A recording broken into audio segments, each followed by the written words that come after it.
करता करे न कर सके सियु करे सो होय। तीन लोक नौखंड में महाकाल से बड़ा कोई न होय, कोई न होय। हर हर महादेव। दोस्तों नमस्कार, आप सभी का इस मेरे YouTube चैनल पर तहे दिल से हार्दिक स्वागत है।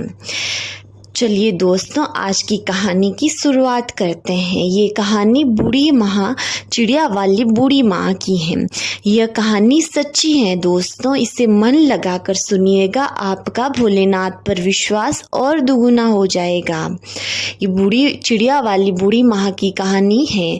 चिड़िया वाली बूढ़ी माँ का मंदिर आज भी गुजरात में स्थित है। ये एक सच्ची कहानी है दोस्तों। चलिए इसे शुरू करते हैं हम। एक समय की बात है, एक बड़े शिव मंदिर के पास एक छोटी सी कुटिया थी और उसके पास बहुत सारे पेड़ पौधे थे। उस कुटिया में एक शिव भक्त बूढ़ी माँ रहती थी, जिसकी कोई संतान नहीं थी। वह बूढ़ी माँ भगवान शिव को अपना परम पिता मानती थी और निस्वार्थ भाव से भगवान शिव की पूजा पाठ और आराधना करती थी।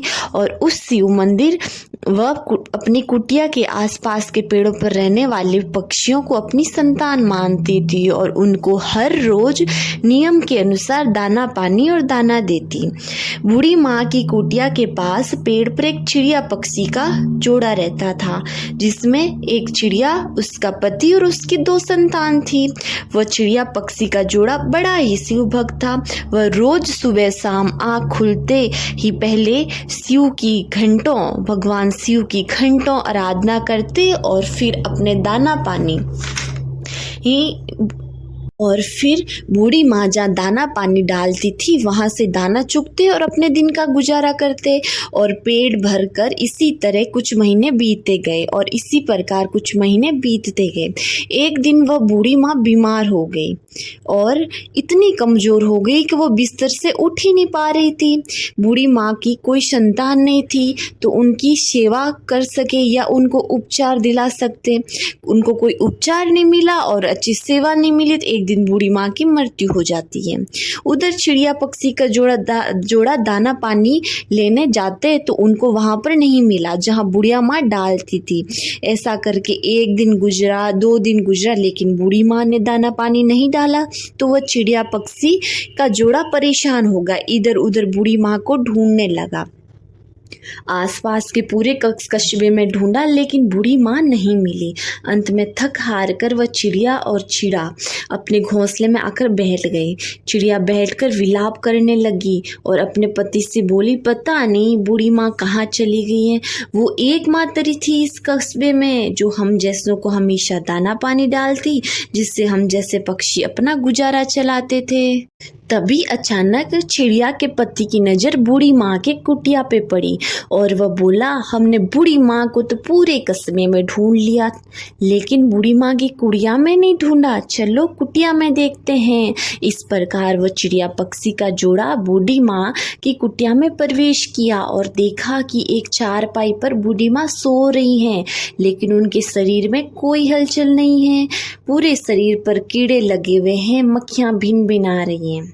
उसी वक्त वह चिड़िया पक्षी का जोड़ा समझ गया कि बुढ़िया माँ हमें इस दुनिया से छोड़कर चली गई है और वह चिड़िया, उसका पति वहीं पर विलाप करने लगे।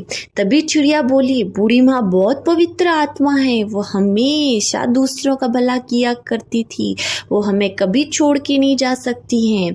शाम का समय था, तभी पास के शिव मंदिर में घंटियाँ बजने लगी।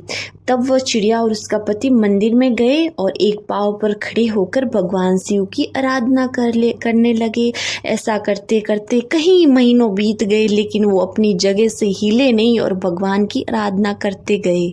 एक दिन भगवान भोले बाबा प्रसन्न हुए और उस चिड़िया पक्षी के जोड़े को दर्शन दिए और जो चाहे मांग लो। तभी चिड़िया पक्षी बोली, हे भगवान, हे हमारे बाबा, हे भोलेनाथ, हमें हमारे लिए कुछ नहीं चाहिए, आप बस हमारी बूढ़ी माँ को वापस जीवित कर दो।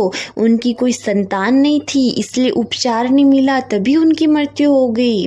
भगवान शिव बोले, हे चिड़िया, मैं तुम्हारी भावनाओं को समझ रहा हूँ, तुम्हारा बूढ़ी माँ के प्रति असीम प्रेम को समझ रहा हूँ, लेकिन यह इस सृष्टि का नियम है, जो आया है उससे एक ना एक दिन जाना ही होता है, इसलिए बूढ़ी माँ जीवित नहीं हो सकती है। तब वह चिड़िया पक्षी बोले, भगवान, आप अपने वचनों से मुकर रहे हो, आपने वचन दिया और बोला ना कि आप जो चाहो वो मांग लो। अब भोलेनाथ असमंजस में पड़ गए दोस्तों। अंत में भोलेनाथ कहते हैं कि ठीक है, मैं बूढ़ी माँ को जीवित करता हूँ। इस प्रकार बूढ़ी माँ फिर से जीवित हो गई और एकदम स्वस्थ भी।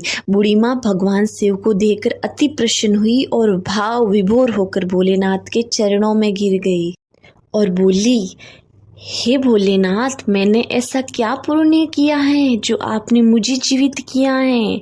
तभी भोलेनाथ अपने पास बैठे चिड़िया पक्षी के जोड़े की तरफ इशारा करते हुए बोला, हे बूढ़ी माँ, मैंने तुम्हें इन पक्षियों के लिए जीवित किया, तुम्हारे इन पक्षियों के प्रति दया भाव के लिए जीवित किया। ये पक्षी तुम्हें ना देखकर तड़प रहे थे और मेरी कई महीनों तक प्रार्थना की है, तुम इनसे प्रसन्न होकर तुम्हें जीवित किया।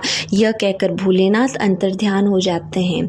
वह बूढ़ी माँ उस चिड़िया और चिड़ा के सर पर हाथ फेरते हुए बोली, तुम मेरी संतान हो, आज से मेरे साथ ही रहोगे। इस प्रकार बूढ़ी माँ और उस चिड़िया का जोड़ा एक परिवार बन गया और साथ रहने लगा।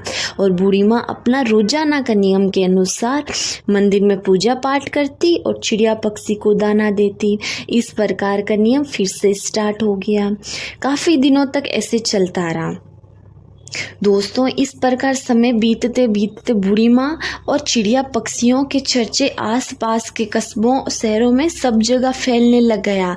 अब दूर दराज से लोग बूढ़ी माँ और चिड़िया पक्षी के दर्शन करने आते और अपने दुखों का निवारण बूढ़ी माँ से पूछते। बूढ़ी माँ भगवान भोलेनाथ की भक्ति करती और उन्हें उपाय बताती और उनके दुख दर्द सारे दूर हो जाते।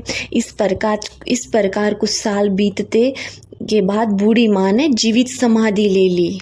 और दोस्तों, आपको पता है, जहाँ बूढ़ी माँ ने जीवित समाधि ली है, आज भी वर्तमान समय में भी उस जगह पर भव्य मंदिर बना हुआ है जो भारत के गुजरात राज्य में स्थित है। इस प्रकार बूढ़ी माँ और चिड़िया पक्षी पर भगवान शिव खुश हुए हैं, उनकी मनोकामना पूरी करी। उसी प्रकार भगवान शिव हम सब पे अपना आशीर्वाद बनाए रखें। दोस्तों, अंत में इस कहानी से हमें क्या सीख मिलती है? इस कहानी से हमें 2 सीख मिलती हैं। पहली सीख, भोलेनाथ की भक्ति को अगर हम सच्चे मन से करें तो भगवान हमें जरूर दर्शन देते हैं और हमारा जीवन सफल होता है। जिस प्रकार से बूढ़ी माँ की भगवान शिव के प्रति श्रद्धा और चिड़िया की भगवान के प्रति श्रद्धा थी, तो उन्हें भोलेनाथ ने दर्शन दिए। और दूसरी सीख हमें यह मिलती है कि हमें जिंदगी में किसी पर भी इतना निर्भर नहीं हो जाना चाहिए कि जब वो इंसान या कोई भी हमारी जिंदगी से चले जाए तो हमारा जीवन चलना मुश्किल हो जाए।